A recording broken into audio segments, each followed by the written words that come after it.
कर्मचारी बताया जा रहा है ये आरोपी साबिर जिसने वहां पर डेटोनेटर लगाए थे। आफ्ताब, श्रद्धा इस बार महालक्ष्मी और परिवार वाले अशरफ पर आरोप लगाए। वेलकम दोस्तों, इस वीडियो में बात करेंगे इस वक्त सोशल मीडिया पर क्या वायरल चल रहा है। ट्रेन की पटरियों के साथ छेड़छाड़ चल रही है, लेकिन उस पर हिंदू मुसलमान चल रहा है।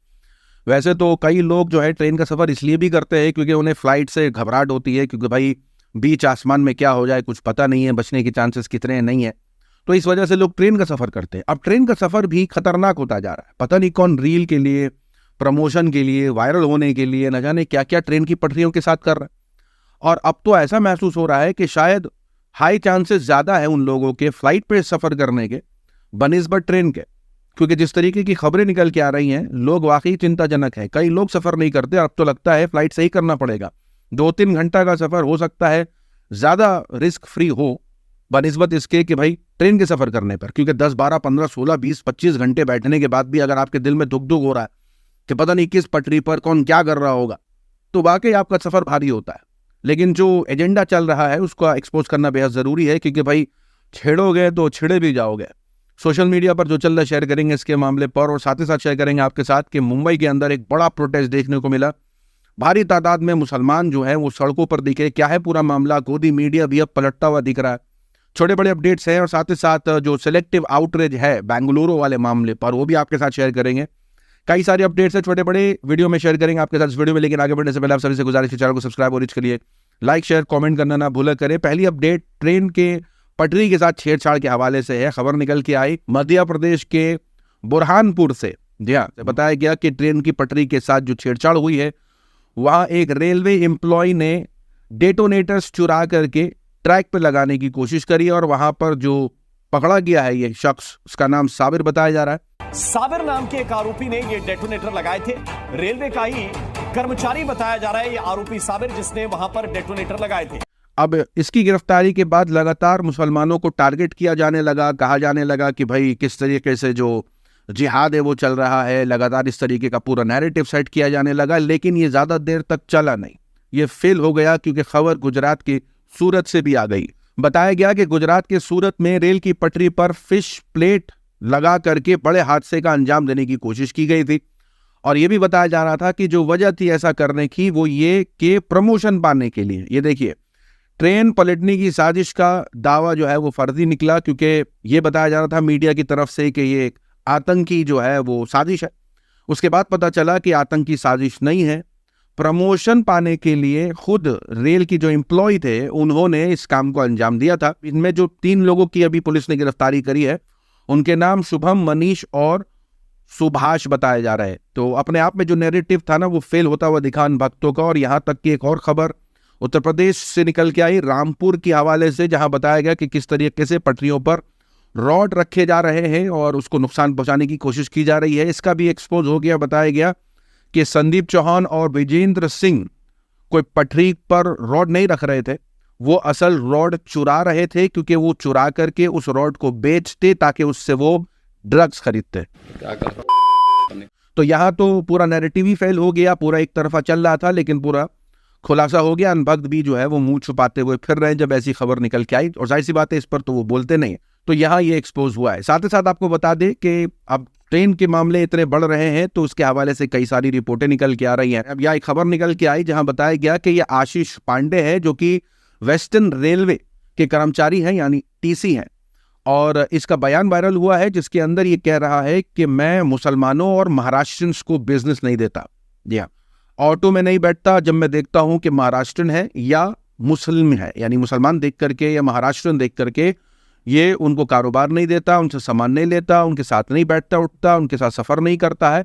यानी अपनी तरफ से वो बता रहा है कि वो किस तरीके से महाराष्ट्रियन और मुसलमानों का बहिष्कार कर रहा है। ऑडियो क्लिप वायरल है। जब से मैं बड़ा हुआ ना सर, एक मैं मुसलमान और महाराष्ट्र लोगों को मैं बिजनेस देता ही नहीं हूँ। मैं कोई भी ऑटो वाला महाराष्ट्र और मुसलमान हो ना, मैं इसको ऑटो में नहीं बैठता हूँ, मैं यूपी वाले को ऑटो में बैठता हूँ। लेकिन मेरे को ये श्योर मैंने किया है, मैं एक मुसलमान और महाराष्ट्र को ना 1 रुपए का बिजनेस नहीं दूंगा बॉम्बे में रह के। Thank you so much sir, ठीक है, याद रखना ये। अभी अपडेट निकल के आ रही है, बताया जा रहा है कि वेस्टर्न रेलवे ने इस शख्स को सस्पेंड कर दिया है। लेकिन ये जो आप नैरेटिव सुनते होंगे ना, तो वो अनभक्तों के व्हाट्सएप में यही चलता होगा कि किस तरीके से साबिर नाम के शख्स ने इस काम को अंजाम दिया, और मुसलमान नाम देख करके बड़ा चढ़ा करके ऐसी खबरों को फैलाया जाता है। लेकिन दूसरी तरफ की खबरें जो है वो नहीं दिखाई जाती, आरोपी जिसके अंदर दूसरे समुदाय से होता है। साथ ही साथ अपडेट शेयर कर दे आपके साथ कि जिस तरीके से बेंगलुरु में जो हादसा हुआ है, महालक्ष्मी का जो पूरा मामला है, आपको मालूम होगा किस तरीके से श्रद्धा और आफ्ताब वाला मामला एकदम हूबहू, और इसको लेकर के जो हादसा हुआ है, अभी आरोप लग रहा है अशरफ नाम के एक लड़के पर। परिवार का यानी महालक्ष्मी के परिवार का आरोप है कि अशरफ नाम का एक लड़का उसका दोस्त था और अभी आरोप ही है। अभी पुलिस जांच कर रही है, अभी अशरफ पकड़ा नहीं गया है। तो ये सारी बातें अभी सोशल मीडिया पर चल रही हैं, लेकिन पूरा नैरेटिव सेट होता हुआ दिख रहा है, क्योंकि जब ये खबर निकल के आई थी तो उस पर बोलने को कोई तैयार नहीं था, लेकिन अब मीडिया के अंदर इस पर बढ़ चढ़ करके बातें चल रही हैं, इस पर पूरा शो चल रहा है। नाम बदल गया है, पहले श्रद्धा अब महालक्ष्मी, पहले आफ्ताब था, इस वक्त परिवार वाले अशरफ पर आरोप लगा रहे हैं।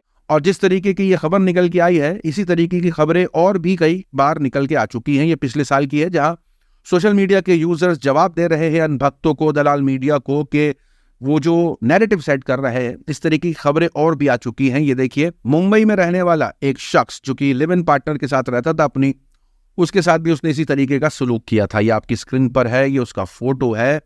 तो इसका मतलब ये साफ है कि ऐसे मामलात आते रहते हैं, लेकिन जो सिलेक्टिव आउटरीच है, मीडिया सिलेक्टिव आउटरीच करती है, अनभक्तों के खेमे में एक ही तरफा खबर चलती है, ये जो प्रोपेगेंडा है ना, इसको रोकना बेहद जरूरी है सोशल मीडिया पर। इस वजह से सारा एक्सपोज चल रहा है। साथ ही साथ शेयर कर दे आपके साथ, रवि किशन का बयान काफी वायरल हो गया है, जहां पर उन्होंने तिरुपति लड्डू प्रसाद के अंदर जिस तरीके से जो बीफ का जो चर्बी का तेल है और पिग फैट है और फिश ऑयल है जो लड्डू में पाया गया है, लड्डू के तेल में पाया गया, उसको लेकर के रवि किशन का बयान आया है और उन्होंने कहा है कि अब समय आ गया है कि शास्त्र के साथ शस्त्र भी उठाने का वक्त आ गया है। पहले तो ये समझ में नहीं आया कि इस तिरुपति लड्डू को लेकर के जिस तरीके से जिहाद को जोड़ा गया, जिस तरीके से हिंदू राष्ट्र को बनाने की बात की गई, पहले तो ये नैरेटिव ही समझ में नहीं आया, क्योंकि लोगों का ये कहना है और रिपोर्ट में यही आ रहा है कि लड्डू बनाने वाला हिंदू है, मंदिर की देखभाल करने वाला हिंदू है, खाने वाला हिंदू है। यानी ये सारी चीजें तो अपनी जगह जो हो रही है वो तो ठीक है, वो एक तरफ है, लेकिन जिहाद क्यों जोड़ा जा रहा है, वो उसके अंदर क्यों हिंदू राष्ट्र की बात हो रही है, या ये सारी बातें क्यों हो रही है। और उल्टा जब ये कहा जा रहा है कि शास्त्र उठाने का टाइम आया है तो फिर शस्त्र भी उठाने का टाइम है, तो ये किस तरीके का नैरेटिव है, किसके खिलाफ बयान हो रहा है। पत्रकारों ने जबरदस्त घेरा रवि किशन को। अभिसार शर्मा का कहना है कि क्या रवि किशन ने अपने बच्चों को शस्त्र उठाने की नसीहत दी है? ये सारा ज्ञान देश के मासूम जनता के लिए है। पत्रकार का कहना है कि सांसद महोदय के 4 बच्चे हैं, उम्मीद है शास्त्र के साथ शस्त्र की शुरुआत वो अपने घर से करेंगे, क्योंकि आम लोगों को भड़काने के लिए ऐसे बयान तो दिए जाते हैं, लेकिन बताया जा रहा है कि ऐसे लोग जो है वो अपने बच्चों को अच्छी तालीम, अच्छी एजुकेशन के लिए बाहर भेजते हैं, उनका करियर सेट करते हैं, लेकिन आम जनता को भड़काया जाता है। साथ ही साथ शेयर करते अपडेट जो है वो जिस तरीके के मामले मुंबई से आ रहे हैं। बताया गया आपको रिपोर्ट के मुताबिक कि रामगिरी महाराज का एक कॉन्ट्रोवर्शियल बयान प्रॉफिट मोहम्मद के बारे में काफी वायरल हुआ, जिसको लेकर के मुस्लिम समाज ने लगातार विरोध प्रदर्शन किया। उसके बाद हुआ यह कि भाजपा के नेता है, उनकी तरफ से मुसलमानों को धमकी दी गई। बताया गया कि रामगिरी महाराज पर जो प्रोटेस्ट कर रहे हैं मुसलमान, तो उस प्रोटेस्ट को रोका जाए, और इस तरीके के बयान दिए कि मस्जिद में घुस के मारने वाले बयान और इस तरीके की बातें जो है सामने आई, जहां नीतीश राणा पर जो है वो मुसलमान भी काफी नाराज हुए कि मुसलमानों के खिलाफ इस तरीके का बयान देना, मस्जिद में घुसने वाला बयान देना, इसको लेकर के काफी विवाद हुआ। AIMIM के नेता ने यह बयान दे दिया कि आओगे मस्जिद के अंदर 2 पैर में, लेकिन जाओगे स्ट्रेचर पर। यानी ये पूरा बयान जो है वो महाराष्ट्र में देखा जा रहा है रामगिरी महाराज के प्रॉफिट मोहम्मद के कॉन्ट्रोवर्शियल रिमार्क के बाद। अब हुआ यह है कि कुछ वीडियो क्लिप्स काफी जबरदस्त वायरल हो गई है, क्योंकि बताया जा रहा है कि मुंबई की सड़कों पर मुसलमान समाज उतरा है और मांग ये है कि रामगिरी महाराज की गिरफ्तारी हो, दूसरा नीतीश राणे की भी गिरफ्तारी हो, कि मुसलमान समाज के बारे में उन्होंने जो जो बोला है उसके खिलाफ भी कार्रवाई होनी चाहिए। आप देख सकते हैं लगातार इस तरीके के वीडियोस वायरल हैं। बताया जा रहा है कि रामगिरी महाराज की गिरफ्तारी को लेकर के लगातार मांग चल रही है, और अब सड़कों पर ये देखिए, ये तस्वीर देखिए, ये बताई जा रही है मुंबई की, और यहाँ पर जो मुसलमान है वो लगातार जो है वो प्रोटेस्ट कर रहा है और मांग कर रामगिरी महाराज के ऊपर कार्रवाई की। और आपको मालूम होगा कि रामगिरी महाराज की कंट्रोवर्शियल रिमार्क के बाद जो है वो गिरफ्तारी की मांग हो रही है, क्योंकि FIR तो हुई लेकिन अरेस्ट नहीं किया पुलिस ने, और क्योंकि अरेस्ट नहीं किया है जिस वजह से लगातार जो है ये पूरा मामला देखने को मिल रहा है। आपको याद होगा मुफ्ती सलमान अजहरी के बारे में, क्योंकि एक बयान के दौरान जो है वो उन्होंने किसी समुदाय के बारे में बिल्कुल भी नहीं कहा, लेकिन हाँ ये ज़रूर था कि फ़लस्तीन के साथ जो हो रहा है उसको लेकर के उन्होंने बयान दिया, इजराइल जो हरकतें कर रहा है उसको लेकर बयान दिया, इजराइल का सपोर्ट करने वालों के खिलाफ बयान दिया।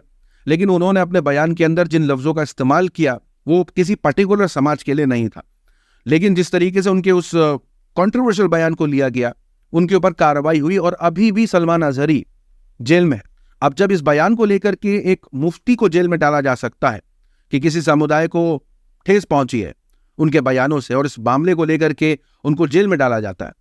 अब रामगिरी महाराज का प्रॉफिट पर बयान को लेकर के ये कंट्रोवर्सी बढ़ गई है, क्योंकि ये जो कार्रवाई है कि किस तरीके से जो मुसलमान के खिलाफ कार्रवाई हो रही है और किस तरीके से जो रामगिरी महाराज है उनके ऊपर कार्रवाई नहीं हो रही है, तो इसको लेकर के पूरा बवाल है। और ये जो पूरी कंट्रोवर्सी है ये कहीं ना कहीं इसी तरीके से देखी जा रही है कि एक तरफा कार्रवाई होती है, दूसरी तरफ जो है वो ऐसे नफरती बयान हो, धमकी भरे बयान हो, डायरेक्ट टारगेट हो, तो उस पर कोई कार्रवाई नहीं है। उनकी गिरफ्तारी क्यों नहीं हो रही? FIR करके छोड़ दिया लेकिन गिरफ्तार क्यों नहीं किया? तो इस तरीके की आलोचना लगातार देखने को मिली और मुस्लिम समाज जो है वो सड़कों पर देखने को मिला।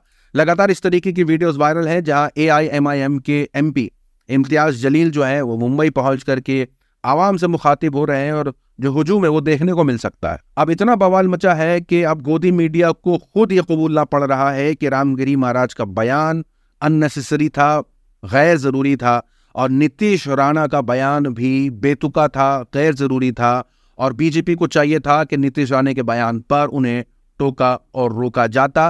रामगिरी महाराज ने जो कहा उनका बयान गैर जरूरी था, उन्हें ऐसा बयान नहीं देना चाहिए था, तो नीतीश राणे इस विवाद में कूद पड़े। उन्होंने एक और गलत काम किया, मुसलमानों को धमकी दी। बीजेपी नीतीश राणे को मुंह बंद रखने की चेतावनी देती, उनके खिलाफ एक्शन लेती, तो शायद बात वहीं खत्म हो जाती। सोशल मीडिया की वायरल खबरों में आज के लिए इतना ही। अपनी राय सुझाव कमेंट पर जरूर बताएं। मिलूंगा अगले वीडियो में, तब तक के लिए अपना ख्याल रखें।